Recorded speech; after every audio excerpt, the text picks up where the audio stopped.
Welcome to Girl Talk, where girlfriends get together and we talk it up. I am your host, Demetrius, and I am here with the lovely Natasha.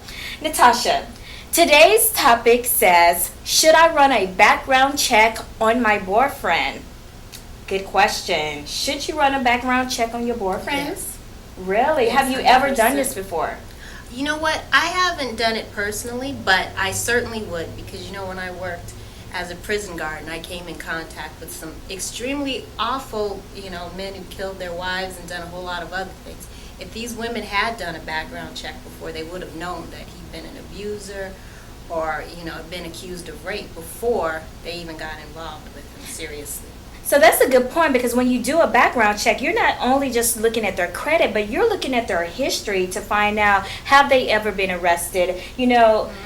I don't think there's ever a good time to bring this topic up in a relationship. So when should you go ahead and get this information and get it out the way? I think before you bring someone around your children, if you have children, definitely before you bring them around the kids. If you don't have children, I'd say once you start feeling really serious about the person. Okay. Or if you ever just have an instinct in your mind that says something's not right, follow that instinct. Yeah, because I think, ladies, sometimes we get so wrapped up in the thought of being in love that we forget about the important things that could jeopardize our future, our kids, and our life. You could be dating a sexual predator and never even know it. So, unfortunately, we just live in that society where people are not always who they say they are. So, you have to protect yourself. And I know it seemed a little odd to try to do a background check on someone, even if the person seemed nice and well kept. I think it's very important to do this. Most predators are nice and well kept. That's what's true. so scary is because that's how they charm their victims. Because they're always the nicest people, the most charming people, and they always are the ones who do the most horrific things. If it's someone who's awful and scary to begin with, they're never going to get a victim because people don't want to be around them. That's true. But I think let's go beyond like the criminals. What about credit history? I am good friends with someone I met in high school, and I know he's a great guy. So I know he has never been arrested or never been a sexual predator, but I don't know his credit history. So let's say we decide to get back together, a month or two from now. We've been knowing each other over 15 years. Is it still important for me to do a credit check on him, and how would I go about doing that?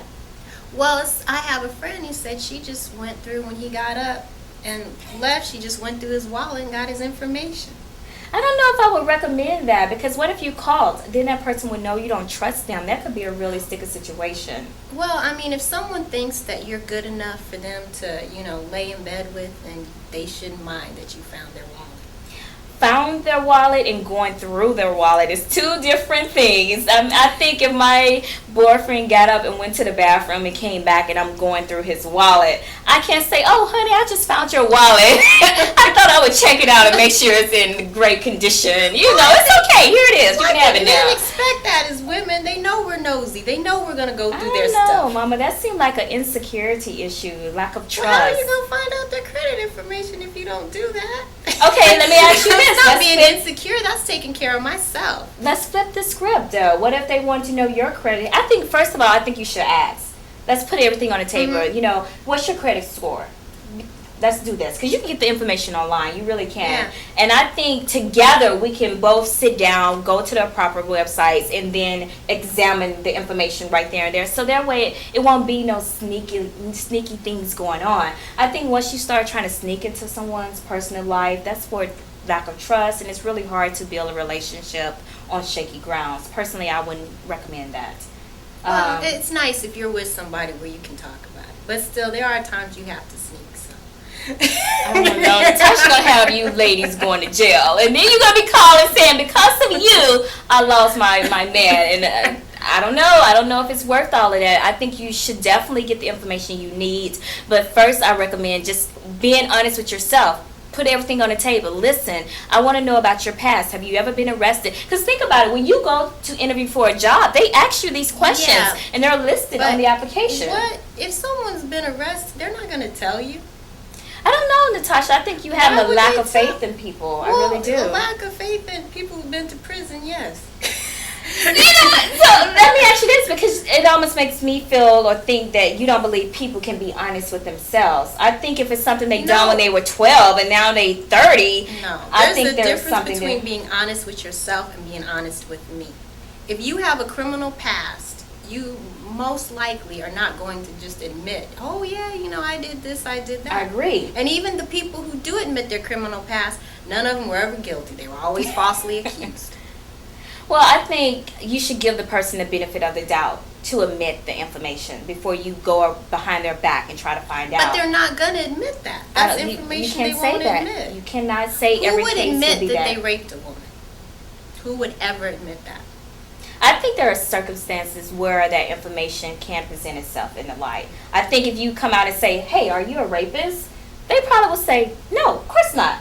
If you say, hey, have you ever been arrested? Yeah, when I was 22. Okay, what did you get arrested for? Oh, well, see, this situation. And then you can start to get the truth. I think if you just come out and say, have you ever went to jail? Maybe you might not get the answer you're looking for. Well, yeah, but criminals and people, they hide things. They're not going to tell you. But I have a question for you. Lots of because you said you have never done a background check on anyone you ever dated, right? Yes. So at this point, you don't know if any of them have ever been convicted of a crime, been in jail, or been a rapist, right? Yes. So you still trusted them, correct?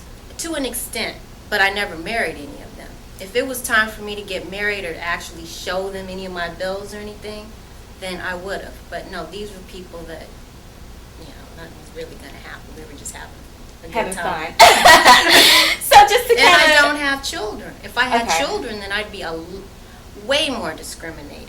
Yeah, but I think just to protect myself as a woman, I think this information is definitely needed. But I like the point that you made that as long as you're dating someone, it seems like you're not as strict. But if this was a relationship that could potentially lead to marriage, that then you would definitely take the precaution and take it to the next level. But I think sometimes we as women, once again, by then we are already in love. So are you really going to fall out of love once you found out this person been arrested? Yes. Or are you going to continue to date him? Yes. So I think it's really important to get as much information up front than to basically try to get it once the relationship if there's progresses. no possible amount of love that you could love somebody and you found out they committed some horrific crime. I agree, but sometimes I think once love can make you do some crazy things. Not that crazy. But I think there are. So look at the woman that basically met the guy in jail. But she already knew he was in jail. That's different. Okay. She knew. She went and sought after somebody who was in jail. She knew. So she had everything, was up on the table. Yeah. But if you were with somebody and you find out they're a child molester, are you going to love that person? Yeah. There's no way. So yeah, if women who seek out men like that, that's a whole different ballgame. Okay, well, once again, today's topic was, should I run a background credit check on my boyfriend? I would definitely say yes, ladies. Be smart. Be smart. The information is available for you. If you can go online. There are several sites.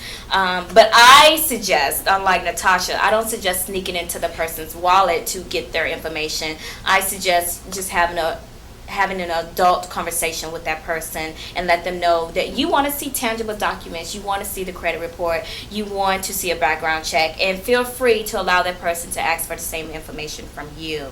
Until next week, this is Girl Talk. I am your host, Demetrius, signing off. Peace.